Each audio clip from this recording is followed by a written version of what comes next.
and wait to be called on. We'll start off with an opening statement. Coach, whenever you're ready. Yeah, good competitive scrimmage. Good to get in the stadium. Glad at least we had families here. Wanted to see what the young quarterbacks look like on a stage like this. And from my vantage point, I thought they both did a nice job moving it. I guess Jake had 2 touchdowns and Tyler had 1. So it's exciting, and now we turn our focus into the off season.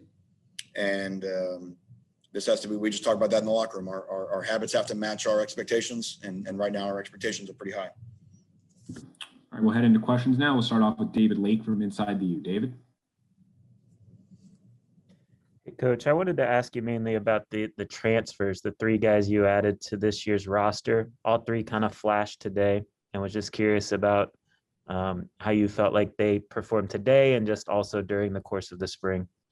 They've been really consistently good players all spring. Obviously, DeAndre, we've had on the field the least of the 3. I think Charleston Rambo, he kind of flashed for us early and then kind of, sort of hit some dog days and then fought his way out of it and has really been has had a great last 2 weeks of practice. And then Tyreek Stevenson, from the moment he came in, has just, I would say, like, you seem like you feel his presence in our secondary. So proud of all 3. It's not easy at times to come into a locker room when you're an older guy like that and earn the respect of a new bunch of teammates. And I think all 3 of those guys have. Next, we have Mike Cugno from CBS Miami. Mike. Hey, Coach. I just want to ask how important you felt it was to get De'Eric involved the way he was today, calling plays, just from a mental standpoint, especially for a guy who can't obviously be out there and build chemistry with the receivers and everything like that. Yeah, it was a great idea. Coach Lashley, came to me this morning and said that'd be a heck of an idea. So it's just another way that De'Eric can stay involved with our team, and I'm sure he had a lot of fun doing it. Go to Manny Navarro from The Athletic. Manny. Hey, Manny. Obviously, you guys want to come out of these things healthy, but we saw a couple guys kind of get nicked up. DJ Ivy was one of them.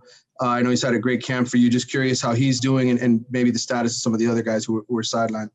Anything today I've not had an update on. So what I saw is what you saw. So we should know some information early in the week and hopefully nothing too serious for anybody. We'll go to David Thrones from the Sun Sentinel. David. Hey, Manny, your level assessment of the 2 quarterbacks, do you think one might be ahead of the other between Garcia and Van Dyke? And then also, if you could just give us the latest on De'Eric King in his recovery, still on track? I know he said he was on ACC Network. And any specifics you can give us on what's next for him in his recovery? No, he's on track. He's all the different steps, in terms of, trusting the PT and our training staff, medical staff's done a great job with them, and you walk, then you ride, then you run, and then eventually change of direction will come into it. So I think from our standpoint, want to make sure that we're being smart and safe with every step along the way. The 2 quarterbacks, again, I'd have to watch the film, but I think it would be impossible to say that there's a pecking order or ranking, because, and I keep mentioning this, we really are not into that for any position right now. This spring was a spring. It's about guys putting 15 days of a resume, on tape. And now the summer, I think, is really where the secret sauce comes. This is where our quarterbacks, our wide receivers, we've got to get together. We have to throw when coaches aren't around. Defensively, we've got to get together as a back end, and those type things I think will really help the growth of the team. And then we come back in training camp, and those first weeks of training camp is where we will really set the way that we line up the first month of the season.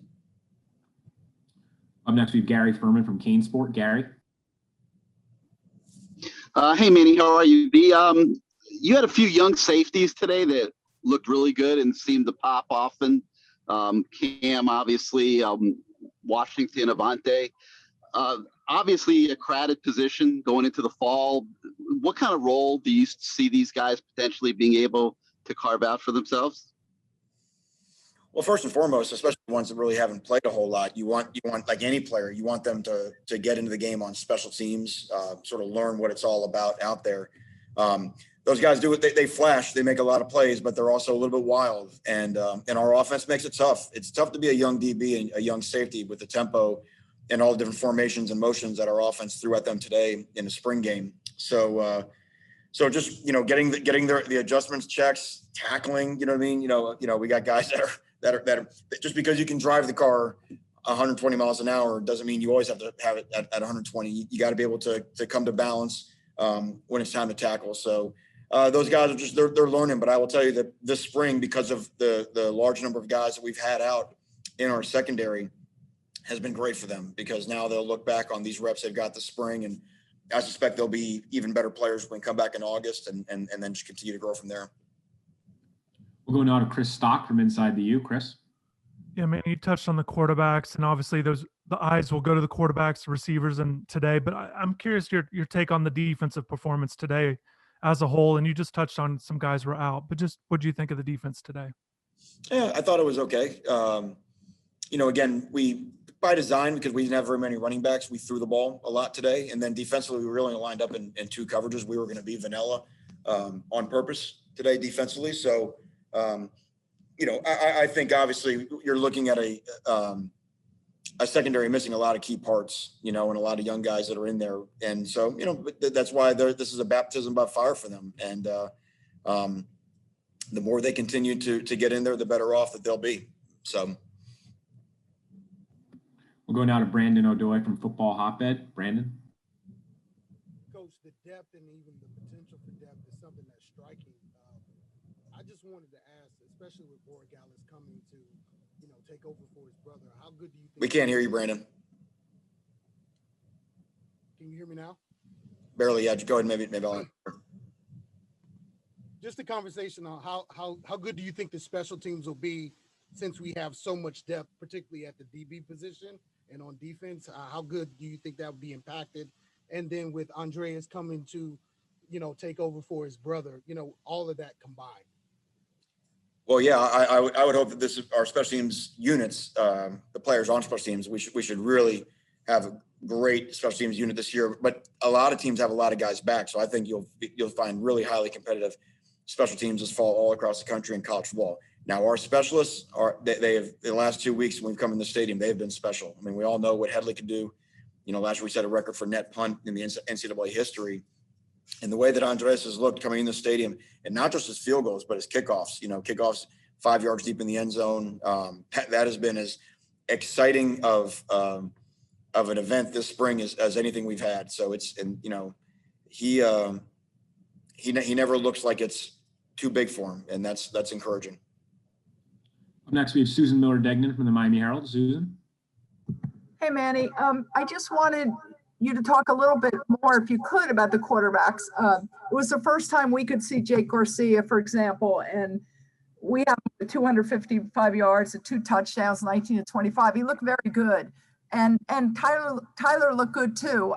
How comforting is it not knowing exactly the future, having these guys? And can you say something specifically about Jake and how he did today? Yeah, I've not been fibbing. I know you have not been able to watch practice. I've said the future of Miami Hurricane quarterback room is in good hands, with these two and the way that we're recruiting for that position. And I think what you saw today has been there all spring. Both guys have played really, really well this spring.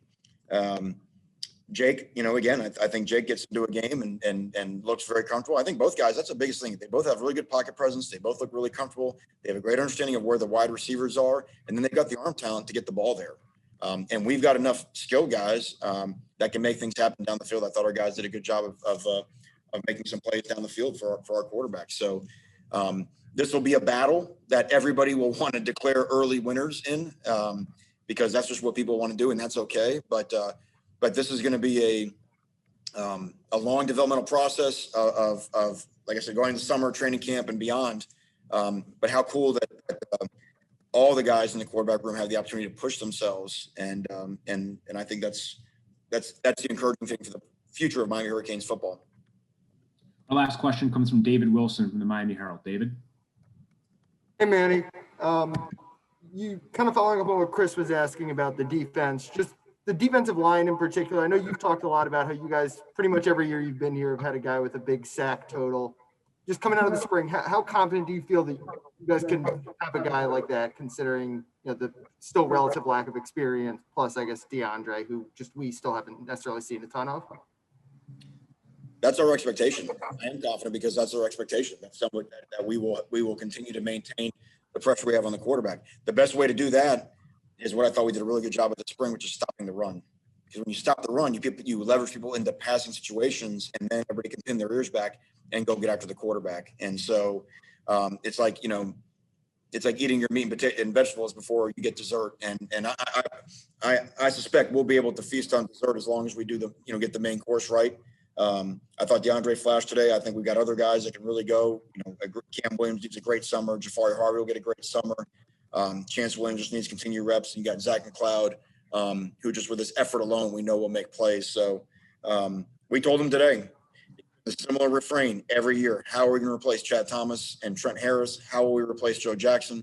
How will we replace Jonathan Garvin? How will we replace Greg Rousseau? We didn't know this time last year who Jalen Phillips was, and now how will we replace Jalen and Quincy? So it's just what we do here at the University of Miami.